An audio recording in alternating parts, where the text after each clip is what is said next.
बीच बारिश से भीगी सड़कों पर एक पुरानी झोपड़ी में रहती थी सीमा। चेहरा थका हुआ पर आंखों में उम्मीद की चमक।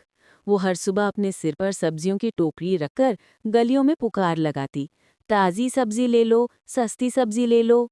भीड़ के बीच उसकी आवाज़ जैसे खो जाती थी, लेकिन फिर भी वो हर दिन नई उम्मीद के साथ उठती थी। शाम को जब सूरज ढलता और गली में अंधेरा उतरता, सीमा अपने छोटे कमरे में लौटती, जहां बस एक चूल्हा, एक दीपक और उसकी थकान उसका साथ निभाते। वो दीवार के सहारे बैठकर खुद से पूछती, क्या मेरा भी कोई दिन आएगा जब मैं कुछ बड़ा कर सकूं? उसकी आंखों में नमी थी, पर दिल में अब भी सपने पल रहे थे, वही पुराने सपने जो उसने बचपन में देखे थे। एक दिन सब्जी मंडी में रामू काका बोले, मेरी पुरानी ऑटो बेचनी है बेटी, अब मुझसे नहीं चलेगी। ये सुनते ही सीमा का दिल धड़क उठा। उसने कहा, काका मुझे वही ऑटो चाहिए, पर मुझे थोड़ा समय दीजिए पैसे देने के लिए।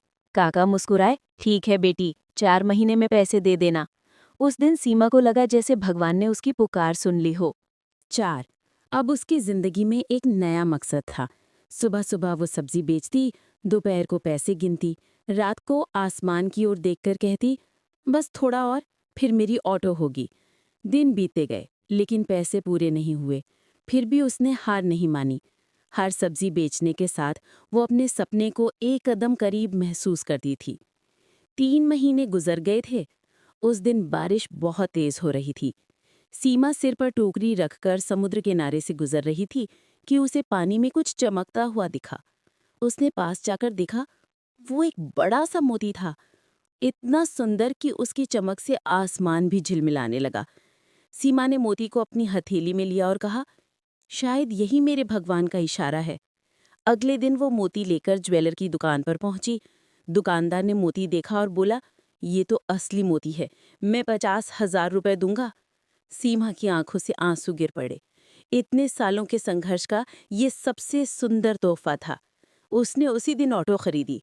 जब उसने पहली बार स्टीयरिंग पकड़ा तो उसे लगा जैसे वो अपने सपनों की दुनिया में उड़ रही हो। 7 अब सीमा की जिंदगी बदल चुकी थी।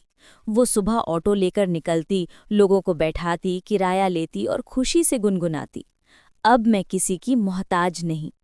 लेकिन धीरे धीरे उसके स्वभाव में बदलाव आने लगा। जो सीमा पहले सबको मुस्कुराकर देखती थी, अब जरा जरा सी बात पर झगड़ने लगी। उसे लगा कि अब उसे किसी की जरूरत नहीं है। एक दिन मोहल्ले का एक बच्चा गलती से उसकी ऑटो को छू बैठा। सीमा ने उसे डांट दिया, दूर हट, मेरी गाड़ी को मत छू। मोहल्ले वाले हैरान रह गए, इतना घमंड क्यों सीमा? पर सीमा सुनने को तैयार नहीं थी। उसे अपनी ऑटो पर इतना गर्व था कि बाकी दुनिया उसे छोटी लगने लगी थी। एक शाम गुस्से में उसने ऑटो तेज चलाई। बारिश में सड़क फिसलन भरी थी। अचानक उसका संतुलन बिगड़ा और ऑटो खाई में पलट गई। सीमा बुरी तरह घायल हो गई। जब आंख खुली तो उसने पाया कि उसकी आंखों की रोशनी चली गई है और पैरों में जान नहीं बची। उस दिन पहली बार उसे एहसास हुआ कि मेरे घमंड ने मुझे सब कुछ छीन लिया। कुछ दिनों बाद सीमा ने खुद से कहा, नहीं, अब भी मेरा जीवन खत्म नहीं हुआ है। जब तक सांस है, उम्मीद है। उसके पास अब भी कुछ बचत थी, 15,000 रुपए। उसने अपनी टूटी ऑटो की मरम्मत करवाई। फिर उसने मोहल्ले के एक लड़के मोहन को बुलाया, बेटा तुम इसे चलाओ, आधी कमाई तुम्हारी, आधी मेरी। मोहन की आंखों में खुशी थी। उसने कहा, काकी ये तो मेरे लिए सपना पूरा होने जैसा है। और उस दिन से मोहन रोज ऑटो चलाने लगा। वो मेहनत करता और हर शाम आधा पैसा सीमा को दे जाता। सीमा अब घर में बैठी मुस्कुराती। उसकी आत्मा शांत थी, क्योंकि उसने भले खुद ऑटो न चलाई हो, लेकिन अपने सपने को मरने नहीं दिया। अब मोहल्ले के लोग फिर से उससे मिलने आने लगे। बच्चे उसके पास बैठते, उसकी बातें सुनते। लड़की के पास बैठी है, हवा उसके चेहरे को छूती है और बैकग्राउंड में वही आवाज़ सुनाई देती है। कभी कभी भगवान हमारे सपनों को नहीं तोड़ता, बस उनका रास्ता बदल देता है। सुबह की हल्की धूप सीमा के छोटे से कमरे की खिड़की पर पड़ी।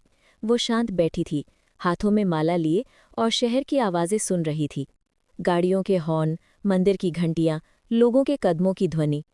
अब वो देख नहीं सकती थी, पर वो हर आवाज़, हर एहसास महसूस कर सकती थी। उसने मुस्कुराते हुए कहा, शायद भगवान ने मेरी आंखें इसलिए लीं ताकि मैं दुनिया को असली नज़रों से देख सकूं। उसी दिन मोहन दौड़ता हुआ अंदर आया। काकी, मैंने पैसे जोड़ लिए, अब मैं अपनी खुद की ऑटो खरीद सकता हूँ। सीमा ने मुस्कुराते हुए कहा, शाबाश बेटा, पर याद रखना, गाड़ी को हमेशा दया से चलाना, घमंड से नहीं। मोहन की आंखों में नमी थी। उसने झुककर उनके पैर छुए। सीमा ने आशीर्वाद दिया, अब तू भी किसी और का सपना पूरा कर। कुछ दिन बाद सीमा ने अपनी गली के कोने पर एक लड़की की रोने की आवाज़ सुनी। वो रीना थी।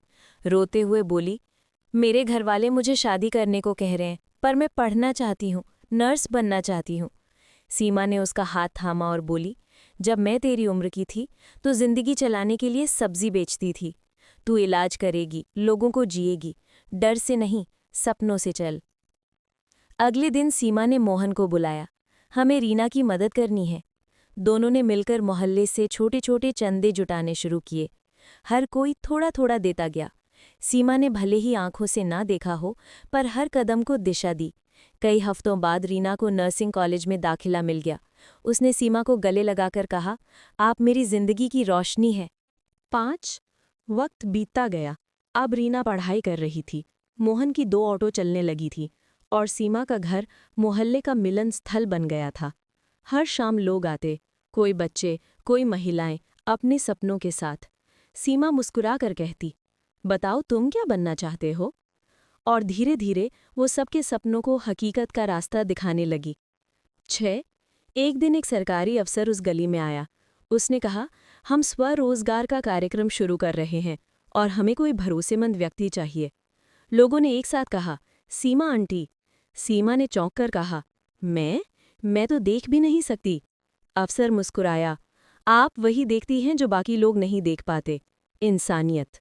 7 अब सीमा कई महिलाओं को छोटे छोटे काम सिखाने लगी, सिलाई, खाना बनाना, सब्जी बेचना। उसकी पुरानी ऑटो अब दूसरों के काम की सामग्री ढोने लगी। जब कोई महिला अपने पैरों पर खड़ी होती तो वो सीमा के हाथ पकड़कर कहती, आपने मेरी जिंदगी बदल दी। सीमा मुस्कुराकर कहती, नहीं बेटी, मैंने नहीं, तूने खुद बदली है।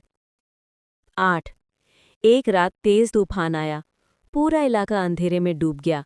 बच्चे डर गए। सीमा ने कहा, अंधेरे से डर मत। एक दिल में अगर रोशनी हो तो पूरा मोहल्ला चमक सकता है। उसने एक दीपक जलाया। उसकी लौ उसके चेहरे पर झिलमिला रही थी। वही दीपक पूरे इलाके की उम्मीद बन गया। कई महीने बाद रीना वापस आई। अब वो एक नर्स बन चुकी थी। उसने सीमा के गले में फूलों की माला डाली और कहा, आंटी, आपने मुझे हिम्मत दी थी, अब मैं दूसरों को जिंदगी देने जा रही हूँ। सीमा मुस्कुराई। उसकी बंद आंखों से आंसू बह निकले। सपने कभी खत्म नहीं होते, वे सिर्फ लोगों से लोगों तक पहुँचते हैं। बच्चे खेल रहे हैं, औरतें हंस रही हैं, गाड़ियाँ चल रही हैं, और बीच में सीमा बैठी है। चेहरे पर शांति, बालों में हवा। उसकी आवाज़ बैकग्राउंड में सुनाई देती है। आंखें देखना बंद कर दे तो क्या हुआ, सपने तो अब भी चमकते हैं ना। हल्का संगीत, बांसुरी और सितार की धुन के साथ दृश्य धीरे धीरे सुनहरा होता है।